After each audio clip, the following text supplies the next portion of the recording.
Ah, magandang umaga. Meron lang tayong sasagutin, no, na komento at sasagutin natin ito objectively. Not subjectively dahil hindi maganda kapag sasagot tayo subjectively dahil kapag sasagot tayo subjectively, naghahari po yung ating biases and prejudices, no? Sasagutin lang natin ito dahil maganda po ito na diskusyon at sana po ay sa pag-discuss natin objective din yung ating objective din ang ating pag-analisar, no? Hindi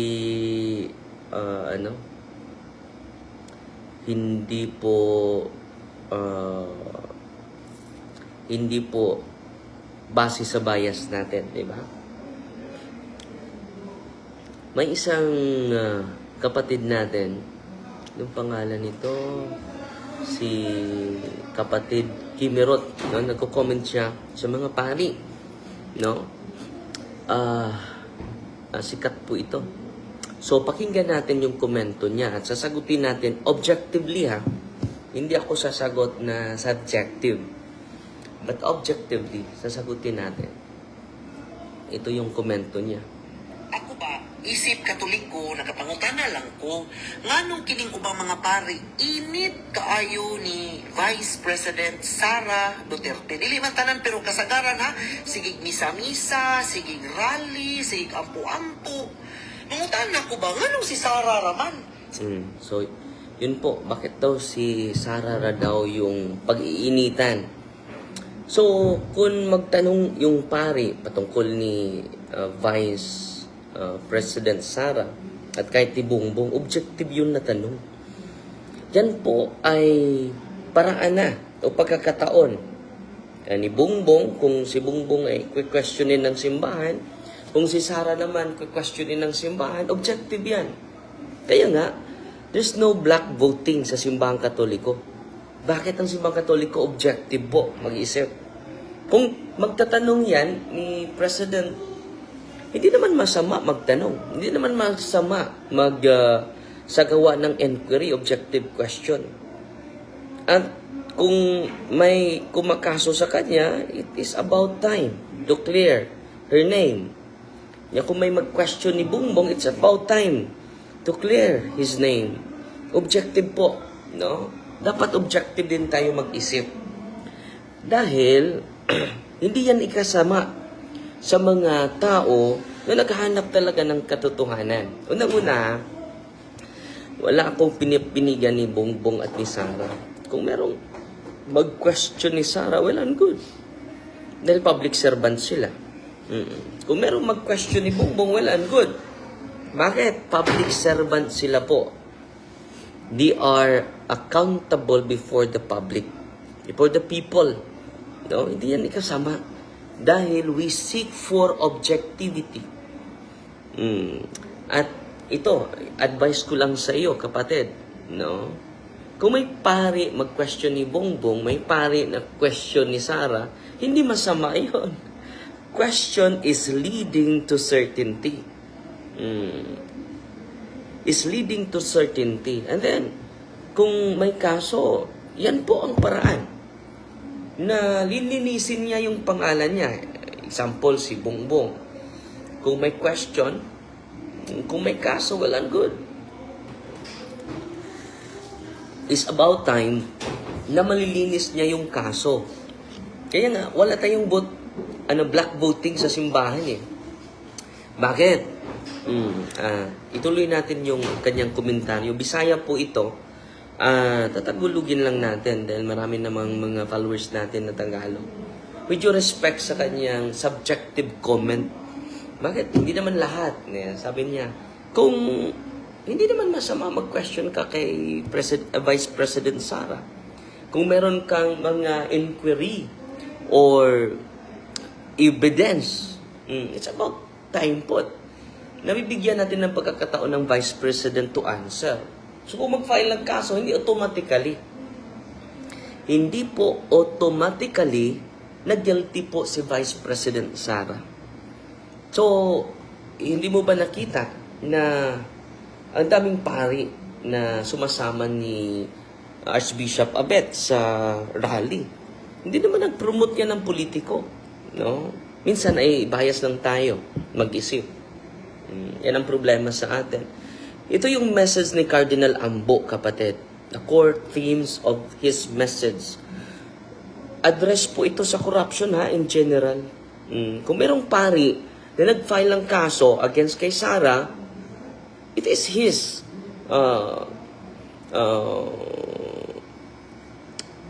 is right, no? Kung meron siya, it's about time na maklear si Sara. Hindi pinagtulungan, no? Kung matibay yung ebidensya, dapat buksan din natin yung isipan natin. Hindi tayo sobrang panatiko sa tao. Mas dapat mag-increase yung pag-ibig natin sa bayan, hindi sa politiko. Daming mga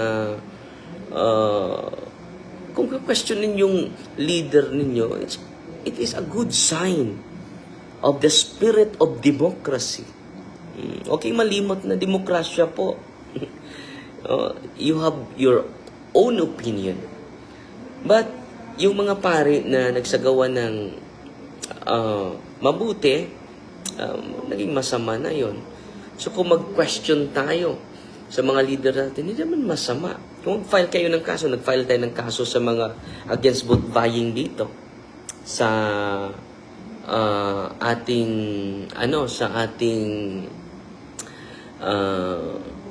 sa mga vote buying.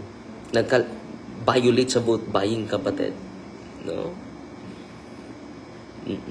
So, kung may personal preference tayo, it is our own choice. Pero ang simbahan as a general, hindi nag-promote yan ng isang politiko. Father, may pinopromote ka na isang politiko. It is my personal preference. Kung may personal preference ako, it is my right, no? As a whole, ang simbahan hindi nag-promote ng isang politiko. Kaya nga, wala tayong black voting, mga kapatid. Ito yung message. Ito yung message sa ating mahal na Cardinal Ambo David. So ito po sa mga Katoliko, dapat objective tayo. Hindi tayo katulad ni Marites at ni Mirasol. Kung ang simbahan lumalaban yan, it is objective. Hindi po yan biases. No? Hindi po nag-operate ang simbahan sa mga biases. Atin, fanaticism, hindi po. Kung merong personal preference niya yan, it is his right. It never represent whole the organization. Ito yung message, objective na objective sa pagbasa ko sa message ni Cardinal Ambo. Ito po, moral grounded call against corruption. Cardinal David emphasized that the protests were not about destabilizing government, but about strengthening democracy and moral accountability. Sana ano mo din yung sinasabi ng ating simbahan. So ito po, Cardinal Ambo David urges corruption control, not just flood control. So objective po, ang simbahan nag-message po, objective. No? Against po tayo sa corruption. Kung may corruption si Sara, against tayo sa corruption. Kung may corruption si Marcos, against tayo objectively. Hindi sa person, but objectively sa corrupt system po. Cardinal, on Tuesday, nandito po ito sa CBCP News. No? Ito po, objective po ito kung may kumakaso kay Sara, well and good. It's about time. Positive po yan. It's about time na sasagutin niya objectively. Hindi ad hominem. No? Kung may kakaso sa akin, haharapin ko talaga. It's about time to clear your name. No? Hindi man masama, haharap siya. sa husgado, di ba? At alam nyo, ito si Marcos, malaki din ito. After his term, maraming kakaso din sa kanya. Mas mabuti talaga na objective tayo. Ito yung tinuturo sa seminaryo objective mag-isip. So anong focus dito? Blame government corruption in infrastructure projects for the severe flooding that has inundated parts of Metro Manila, particularly in his diocese. Cardinal Pablo Virgilio David of Caloocan lamented that despite billions of pesos spent on flood control project, areas such as Malabon and Navotas continue to suffer from widespread flooding. So itong rallying ito is all about against corruption. Hindi po ito tumutukoy sa isang tao lang. Objective po ang simbahan. Sabi niya, not an iota of improvement despite billions of pesos spent by the national government on flood control project. David said in social media posts, check out that the COA Commission of Audit reports on these projects and you will get the shock of your life, he said. His message included images of flood waters submerging several areas including churches. So kung why giuna man jud na daghang offices with CF unya cleared kaha na sila sa kuwa. So una kapatid na Loida, it's about time advantage yan ni Sarah kung wala siyang tinatago. Para sa akin objectively, hindi dapat ikasama yan. Dahil it's about time to prove herself. Hindi yan masama. Advantage yan ni Sarah. Dahil it's about time to prove that she is innocent. Para sa akin And then, it's time for everything. Meron namang ICI. Pero ang problema din, si Romualdez. Pero para sa akin, kapatid, ang simbahan objective po. Objective po ang simbahan. Katulad ni Cardinal Ambo David, address talaga, not only flood control, but also, dahil itong flood control, wala tayong personal knowledge dito Pero yung pari ni si Father Flavie, marami siyang mga experience personal experience. So itong flood control, wala tayong personal experience. Yan kaya, hindi tayo makakaso.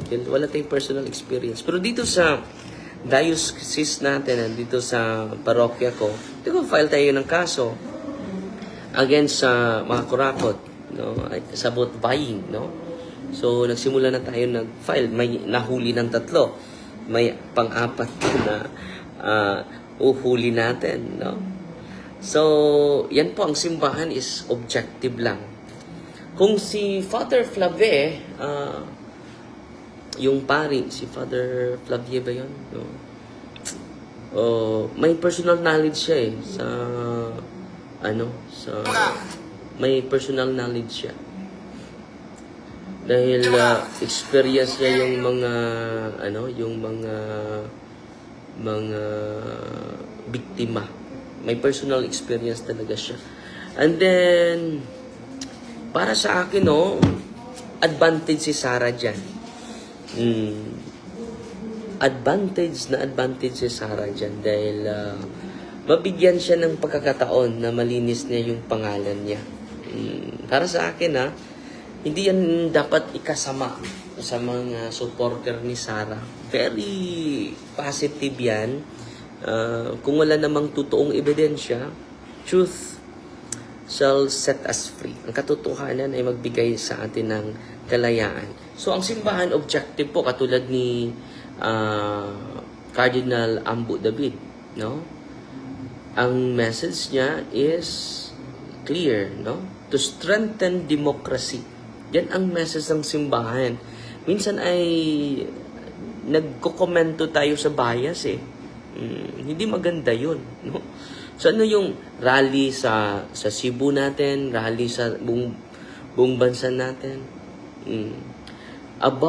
It is not about this stabilizing government, but about strengthening democracy and moral accountability. He invited people to join peacefully to stand for truth and justice. Kita ninyo yung message sa cardinal natin. Objective po. Wala pong pinipinigan. Ang pinupromote ng cardinal at ni Bishop Abed is objective. No? Control corruption linked to flood control failures. Ito ha, target po ito sa flood control ha. Connected corruption and flood control projects with the continuing suffering of the affected communities, saying that while climate change is real, corruption makes floods worse by diverting funds from meaningful solutions. So dito kapatid ha, tinatakol din ng ating mahal na kardinal. Objectively ha, objectively. And then, kung nauna yung mga kaalyado ni Sara, nasa posisyon pa si Marcos eh. Pero may panahon din. May panahon din. This time for everything, mga kapatid. This time for everything. Naghintay lang tayo. So ngayon, it is all about strengthening democracy, mga kapatid. Pangatlo, spiritual and moral framing in speeches and homilies around the rallies. Cardinal David lamented indifference and lack of conscience as deeper causes of national suffering, tying corruption to spiritual failings that harm the poor. Ito po, indifference sa mga leader. No? Indifferent sa mga leader. No? Indifferent na tayo sa mga mahihirap. Ito po, highlight ha. Very objective po si Cardinal Ambo David. Invitation to repentance and reform. He urged officials and those involved to repent, confess, and make restitution. Malinaw na malinaw ha. Makes restitution. Ano yung restitution? Bayaran ninyo. Not only for political integrity, but for moral health of the nation. Malinaw na malinaw yan ha. Malinaw na malinaw. Very objective. Panglima, non-political at moral stance. So non-political po ang mensahe sa ating mga mahal na obispo. No?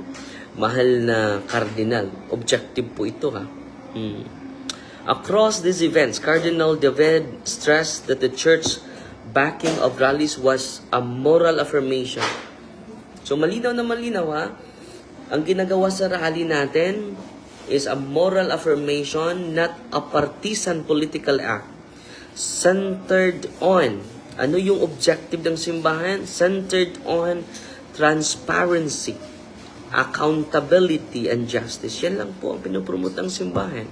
Kung may kumakaso, nag-file ng kaso ni VP Sara, para sa akin, it is about time na magsaya kayo. Dahil yan na ang pagkakataon na malinis niya yung mga binabato niya na hindi totoo. Para sa akin ha, hindi naman masama. It's about time to prove herself, no? Na hindi totoo yung accusation nila. Kung malinis naman yung konsensya ninyo, malinis naman konsensya natin, hindi naman tayo dapat defensive. Minsan sa atin ay defensive tayo eh. Kung mayroong mag-file sa kanya, well and good. Why does the church need to interfere in government issues? Because there's a moral dimension. Corruption, injustices. So ang simbahan, magsasalita dyan. No? Hindi titikom yung bibig ng simbahan dyan. No? Because there are moral dimension. Binabasa ko po, di ba? So, sabi, the church backing of rallies was a moral affirmation, not partisan political act. Ano yung sentro? Transparency. Nanawagan ng simbahan ng transparency. Accountability and justice. Yan po ang katotohanan. No? Ito din yung prayer dito tayo ni Bishop Abet. Ito po mga leader po ito ng simbahan. Prayer and peaceful assembly. He invited people to join a prayerful and peaceful assembly, such as a walk for integrity and good governance.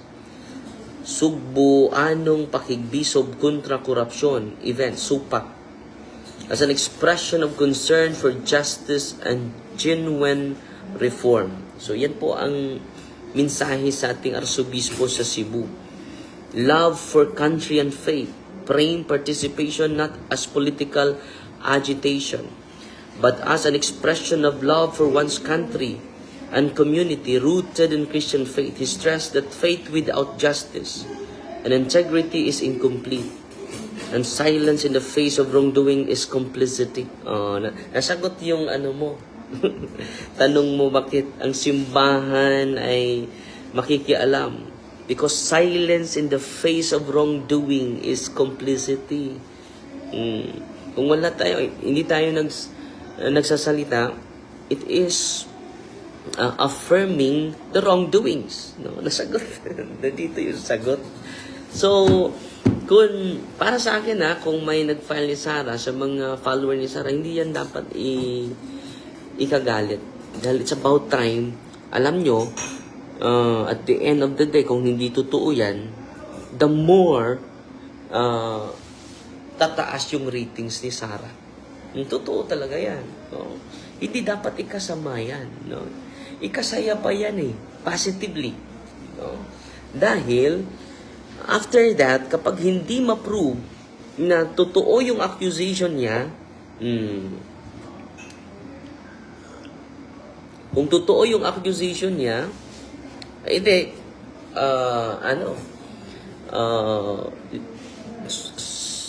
tataas yung ratings niya. And then, madadagdag yun sa kanyang kredibilidad. No? Hindi dapat ikasama yun. Kung may kakaso nga ni Father Darwin, masaya nga ako Dahil ma-prove ko na hindi totoo, hindi man totoo yung sinasabi nila, ma-prove ko na innocent ako. At kung may kasalanan talaga ako, aaminin ko. At then magsagawa tayo ng restitution, reparation. Yan po ang maganda sa spirit of democracy, mga kapatid, no?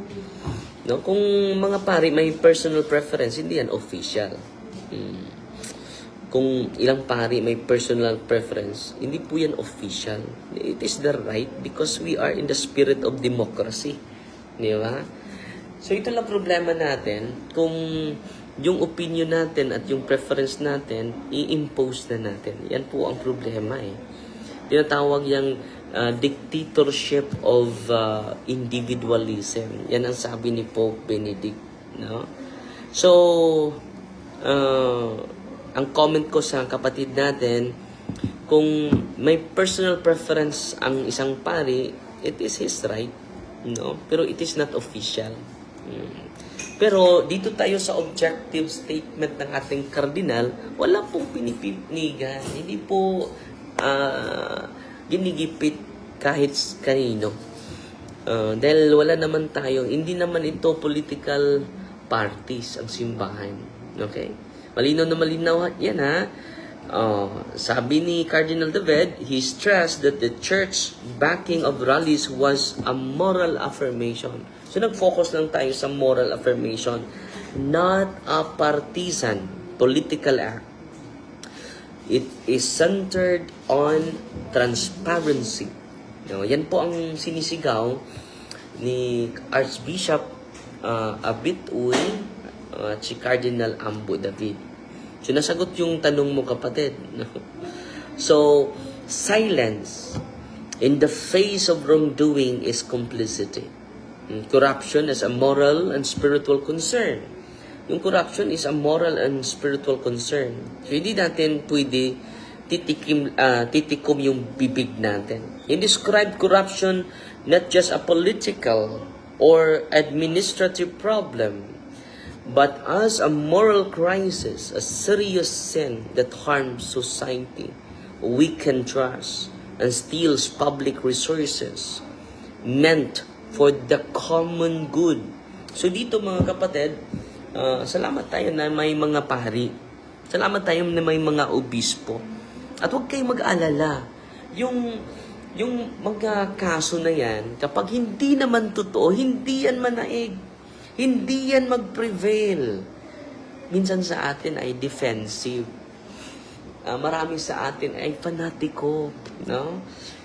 Kung merong nagawa ng isang politiko na maganda, hindi automatic na maganda lahat. Kung meron siyang pagkakamali, managot siya doon. Hindi natin didipinsaan. No? Defensive na tayo eh. And then, we never look for objective reality. Ano sabi ng mga church fathers sa atin?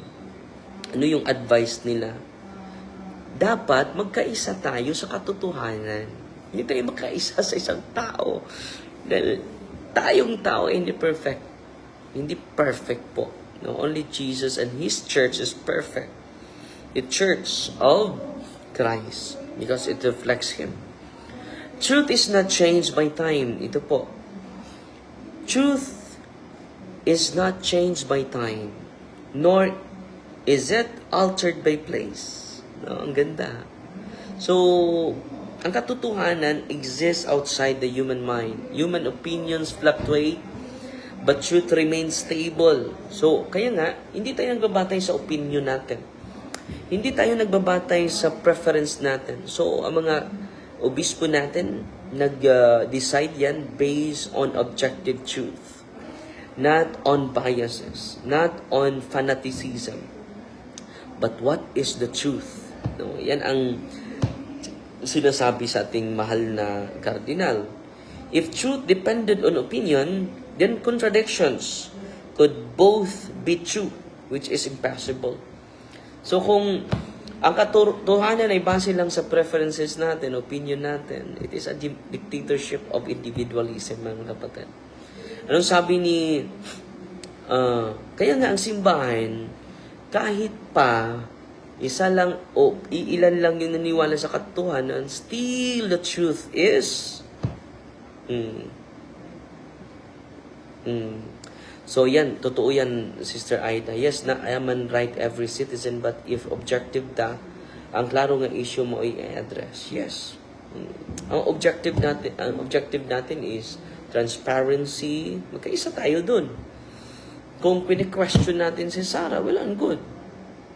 It is her duty to give us objective answer. No, hindi tayo dapat magagalit. Hindi tayo dapat negatibo. Di ba? Kung may question ni Sarah, well and good. It's about time to prove herself. Para sa akin sa mga supporter ni Vice President Sara, kapag may question siya, it's about time. Hindi yan masama. Minsan sa atin kung may question sa atin is, hindi tayo mag-focus sa question Doon tayo nag-focus sa bias. Yan ang problema natin. At sana po ay nakadagdag po ito sa bawat isa sa atin. Objective tayo mag-isip, and then ang simbahan po, hindi po yan nag-impose ng katotohanan. She is proposing the truth, not imposing the truth. No? So kung may mga pare, it is their preference. At ang objective, ang pananaw dyan is objective transparency, accountability, justice. Yan po ang totoo. Hindi po yan, minsan sa atin reactive tayo hindi tayo proactive. So tingnan natin ang buo, objectively. Tingnan natin yung buong pangyayari objectively, and let us not do grabe yung pagka-reactive natin. Gagamitin natin ang pagka-proactive. No, kung may kasalanan din si Sarah, managot siya. Si Bongbong in his time, in God's time, mananagot din yan. Dahil maraming mga questionably din na intended po yun sa flood control, yung rally nila ni Archbishop Abet. No? So maraming salamat at maghahari sa atin ang pag-ibig at kapayapaan. No? Nilinaw lang natin, no, kung yung pari ay nagsagawa ng kaso, well and good. It's about time na si Sarah mag-prove na hindi yan totoo. It's about time kung hindi yan totoo, tataas yung ratings niya. No? Tataas yung ratings niya, mga kapatid. So yun lang po ha. At ang pag-ibig at ang kapayapaan ni Kristo maghari sa puso at isipan natin. At hindi tayo mag-aaway-away, no? Let us unite towards objective discussion, objective truth. Iwanan natin yung panatik tayo sa isang politiko. Hindi maganda yon. Hindi makatulong sa ating lipunan. Kung nagkasala si Sarah, hindi natin sasamain yan. No? Kung meron siyang pananagutan, well and good. No? Para sa ikabubuti sa ating bayan. So, okay, mag-alala. In God's time, si Marcos mananagot yan. In God's time, si Romualdez mananagot yan. In God's time, si Saldico mananagot yan. At kung si Sara at si Duterte may paglabag sa batas, mananagot yan. No one is above the law. Okay? So, I hope magka-unite tayo sa objective na pagsiyasat, objective truth, objective virtues. Katulad ng justice, accountability, and transparency. So, God bless po sa inyo ha. Maghari sa ating isipan at puso ang pag-ibig at kapayapaan ni Kristo. Dalhin natin ito sa social media. God bless. Mighty Maria, the Dax FD with a humble heart. In the name of Father, the Son, the Holy Spirit. Amen. Our Father, who art in heaven, hallowed be the name. Your kingdom come, the will be done on earth as it is in heaven. Give us this day daily bread, and forgive us our trespasses, as we forgive those who trespass against us. And lead us not into temptation, but deliver us from evil. Amen. Hail Mary, full of grace, the Lord is with you. Blessed are you among women, and blessed is the fruit of the womb, Jesus. Holy Mary, Mother of God, pray for us sinners, now and after death. Amen. Father, the Son, the Holy Spirit. Amen. Si Father Flavio Raman, ang fanatic, kay unsa may purpose niya, giuna man jud niya si OVP. Maura jud na, Father, ang sentiment. Unang-una, kapatid, si Father Flavio ay may personal knowledge sa kaso. May personal knowledge siya. So, kung may personal knowledge ka, pero uulitin ko, kapatid, kung hindi naman yan totoo, tataas yung rating ni Bibi Sara. Positive yan. No? Para sa mga supporter, hindi dapat ikasama yan. At kung si Father Flavio naman may document, tingnan natin sa sunod na mga araw. Time will judge us. No? Then, para sa akin, dapat ikatuwa yan sa mga supporter, hindi yan ikagalit. Dahil after that, kapag ma-prove ni Sarah na hindi siya hindi siya guilty, tataas yung ratings niya para sa akin. Hindi dapat yan ikasama sa mga followers niya. Hindi dapat makipag-away. Kung inosente naman siya sa kaso, dapat i-prove niya sa korte. And after that, lilipat yung tataas yung ratings ni Vice President Sara. Ipagdasal natin sila lahat. Pagdasal natin si Vice President Sara, ipagdasal din natin si President Bongbong na magkaisa na sila, no? Unity. Yan ang sinisigaw nila dati. So, yan po. So, patuloy tayong magdasal, no? Hindi po ito basta-basta ng pangyayari. Kailangan natin na dapat magsagawa tayo ng exorcism Luzon, Visayas, Mindanao, no? Makatulong yan. Dito sa Visayas ako mag-exercise. Mag-exercise ako sa Visayas. Intended sa Visayas lang, no? Yan po ang problema natin. At huwag kayong makalimot ang demonyo, yung kaaway natin, hindi po politiko, hindi po pari, hindi po kardinal. pagdidemonyo. So, magdasal tayo lagi. So, fight Maria to accept with a humble heart.